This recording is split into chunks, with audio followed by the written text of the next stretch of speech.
I'd like to share with you a story about a lawyer named Francis Scott Key. Many of you recognize his name, all of you recognize his work. The Star Spangled Banner. It's our national anthem. It's our song as an American. We go, however, to ball games and stand in our church services, and we sing the words to this song, and they float over our lips and our minds, and we rarely realize what we're singing. Most of us memorized it as a child, but we've never stopped to think about what it means. Let me tell you a story that will give it meaning. Francis Scott Key was a lawyer in Baltimore. The American colonies were engaged in vicious conflict with the mother country, Britain.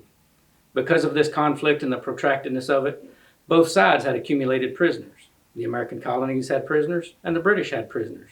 And the American government initiated a move. They went to the British and said, "We would like to negotiate with you for the exchange of these prisoners. We would like to send a man out to discuss this with you." The American prisoners were being held in ships just offshore. They said, "We want to send a man named Francis Scott Key out to negotiate with you to see if a mutual exchange can be reached." On the appointed day, in a rowboat, Francis Scott Key went out to the main ship and negotiated with British officials. A conclusion was reached that men could be exchanged on a one-for-one basis. Francis Scott Key, jubilant with the fact that he had been successful, went down below in the ship's hold. What he found there was a cargo hold full of humanity. He said, "Tonight, men, you are free." Now I want you to imagine that, him standing in the hull of this ship, talking to men in bondage. He said, "Tonight I have successfully negotiated for your safe return to the colonies. You'll be taken out of this boat, out of this filth, and out of these chains." As he went back up on board to make arrangements for their passage back to shore, the admiral came to him and said, "We have a slight problem. We will still honor our commitment to release these men, but after tonight, it'll be merely academic. It won't matter." Francis Scott Key says, "What do you mean?" He says, "Well, Mr. Key, tonight we have laid an ultimatum upon the colonies. You see, tonight, your people will either surrender and lay down the colors of that flag you think so much of, or, you see that fort right over there, Fort McHenry? We're going to remove it from the face of the earth." Francis Scott Key says, "Well, how are you going to do that?" He says, "If you will, scan the horizon of the sea." And as he looked, he saw hundreds of little dots. The admiral says that is the entire British war fleet. All of the armament of Britain has been called upon to demolish that fort. It will be here within striking distance in a matter of hours. The war is over. It wouldn't have mattered. These men would be free anyway.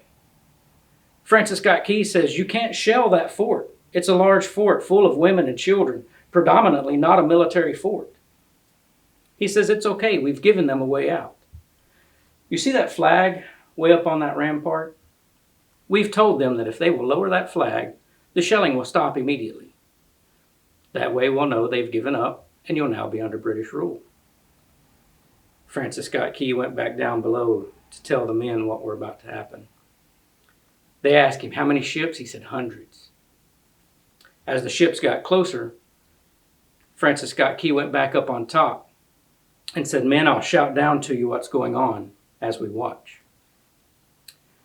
As twilight fell and haze began to hang over the ocean as it does at sunset, suddenly the British war fleet unleashed.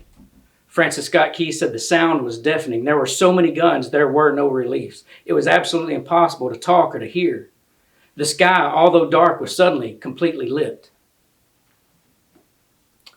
An hour passed. 2 hours. 3 hours into the shelling, every time a bomb would explode near the flag, they could see the flag in the illuminated red glow of that bomb. He would shout down to the men below, "It's still up. Our flag is still flying." The admiral came to him and said, "We have now instructed all of the guns to focus on that rampart, to bring that flag down." He said, "There's one thing we don't understand.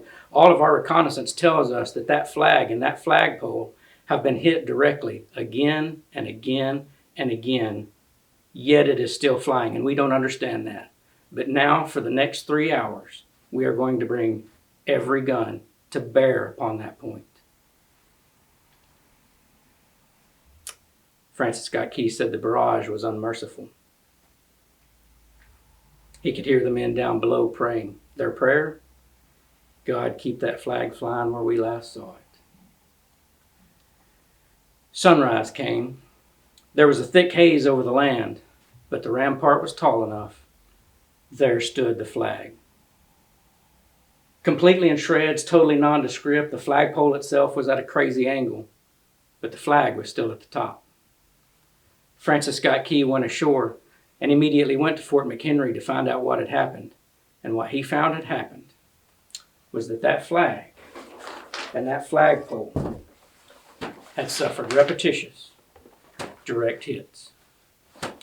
And when it had fallen, men, fathers, brothers, and husbands who knew what it meant for that flag to be on the ground, although knowing all of the guns of Britain were trained on it, they went over and they picked it up and they held it humanly until they died. And then the next, knowing full well their fate, would come and take their place. Francis Scott Key said what held that flagpole in place at that unusual angle was the bodies of patriots. He then penned the words, "Oh, say, can you see, by dawn's early light, what so proudly we held at twilight's last gleaming?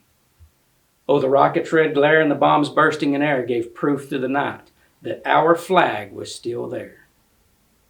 Oh, say, does that star-spangled banner yet wave o'er the land of the free and the home of the brave?" Happy birthday, America.